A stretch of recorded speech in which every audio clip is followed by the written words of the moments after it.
মায়ের লাশ আটকিয়ে সন্তানকে কান ধরে উঠবস, এমন হৃদয় বিদারক ঘটনার পরও ক্ষান্ত হয়নি রংপুর মেডিকেল কলেজ হাসপাতালের ইন্টার্ন চিকিৎসকরা। দ্বিতীয় দিনের মতো ধর্মঘটের কারণে ভোগান্তিতে পড়েছেন রোগীরা, ব্যাহত হচ্ছে চিকিৎসা সেবা। ধর্মঘট চলতেছে, চলার কারণে ক্ষতিটা হচ্ছে আমাদের রোগীর ক্ষতি হচ্ছে, আমাদের ক্ষতি হচ্ছে। আমরা চাই যে ইন্টার দিনে আসুক, আমরা ডাকার সাথে সাথে আমাদের রোগীকে দেখুক, তাহলে আমাদের উপকৃত হব, রোগী তাড়াতাড়ি সুস্থ হবে। আমি গতকালকে আসছি আমার পেশেন্ট নিয়ে। আমি এখানে গতকাল ভর্তি হওয়ার পরে যেটু চিকিৎসা পাচ্ছি তাতে এখানে মানে অনেকে ঘাটতি আছে আর কি। সেই ঘাটতিগুলো পূরণ করার জন্য কন্টিনিউ করা দরকার। ধর্মঘট প্রত্যাহার করা উচিত, কারণ রুগীদের অনেক সমস্যা হয়ে যায়, ডাক্তাররাও ভালো আছে। আমাদের সবাইকে একতা থাকতে হবে, চিকিৎসা সেবা যেন ভালো করে দেয় সেটা দেখতে হবে।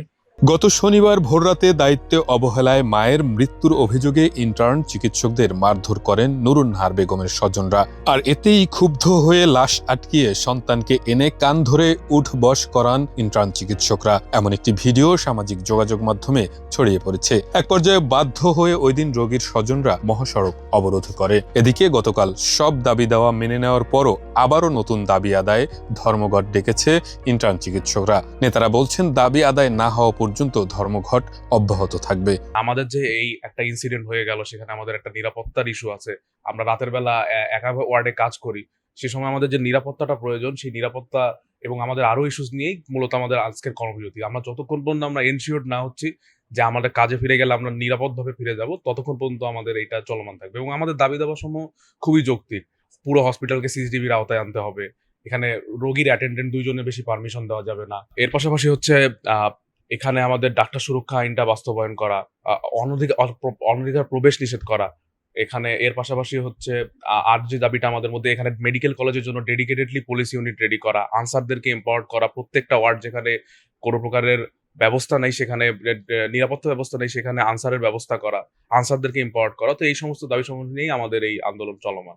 হাসপাতালের পরিচালক বলছেন, দ্রুত সময়ের মধ্যে এই সমস্যার সমাধান করা হবে।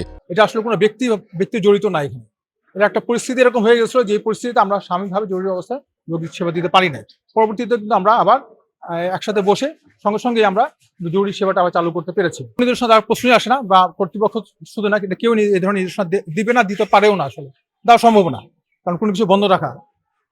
তা আমি যেটা শুনেছি যে ইন্টারনেট ধর্মঘটের পরে এখানে ছাত্ররা ইনভলভ হয়ে যায় পরবর্তীতে তার যৌক্তিক দাবিতে।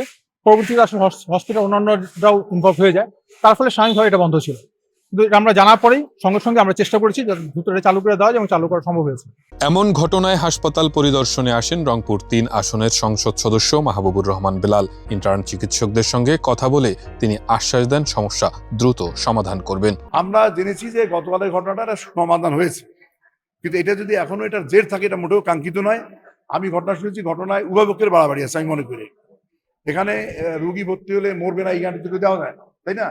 হাসপাতালে, রংপুর মেডিকেল হাসপাতালে রুগী ভর্তি হলে কি মৃত্যু হবে না? এখানে আজরাইল আসবে না? আসতে পারে। আমার দেখার ব্যাপার যে এখানে কোনো অবহেলা হয়েছে কিনা, কোনো ইরেগুলারিটিস হয়েছে কিনা। এটা যদি হয়, অবশ্যই তার আইনানুগ ব্যবস্থা না হবে, কিন্তু এটা কোনো রুগীর আত্মীয়স্বজনের এটা আচরণটা ঠিক না, যে তাকে হঠাৎ করে তার ডাক্তারের উপর চলা হবে, তাদেরকে লাঞ্ছিত করবে, অ্যাসাল্ট করবে। এটা তো কাম্য হতে পারে না, এটা সভ্য সমাজের কাজ না। হ্যাঁ, রুগী মারা গেলে মানুষ আবেগ আপ্লুত হয়, কিন্তু বুঝতে হবে রুগীটা তো এমনি মারা যেতে পারে। হার্ট অ্যাটাক হয়ে মারা যায়, স্ট্রোক করে মারা যায়, অ্যাক্সিডেন্টে মারা যায়, এই চিকিৎসা থেকে মারা যায়, অপারেশন থেকে মারা যায়, মারা তো চাই। তো এই মারা যাওয়াটাকে অস্বাভাবিক ব্যাপার নিয়ে ডাক্তারের উপর চড়া হওয়াটা, এটাও কেমন কাম্য নয়। আবার এই ঘটনার পরিপ্রেক্ষিতে ডাক্তাররা তো শিক্ষিত মানুষ, তারা তো অত্যন্ত শ্রদ্ধাবান এবং প্রজ্ঞাবান, ঠান্ডা মাথার লোক হওয়ার কথা। তারা একটা লোকের মৃত্যু হওয়ার কারণে আবেগে ভুল করে ফেলছে ধরে নিয়ে তাদের উপর তো আবার অন্যায় করা, আবার কান ধরে উঠবোস করা, বা তাদেরকে আবার পাল্টা লাঞ্ছিত করা, হামলা করা, এটাও ঠিক না। এই জন্য আমি মনে করি যে এই বিষয়গুলো সবাইকেই অত্যন্ত ধৈর্যের সঙ্গে দেখতে হবে। আমি তাদের সঙ্গে কথা বলিনি, এখন বলবো আর কি। আমি ডাক্তারের সঙ্গে কথা বলছি।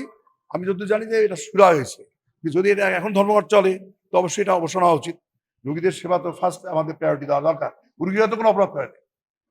একজন রোগীর আত্মীয় অপরাধ করতে পারে, সেটা সব রোগীকে তো সার্ভিস দেওয়া বন্ধ করতে হবে, এটা তো কাম্য হতে পারে না, এটা মানবিক আচরণ হতে পারে না। রংপুর মেডিকেলের প্রতিটি ওয়ার্ড ঘুরে দেখা যায় বেডে কাতরাচ্ছেন রোগীরা, নার্স অথবা ইন্টার্ন চিকিৎসকদের উপস্থিতি নেই।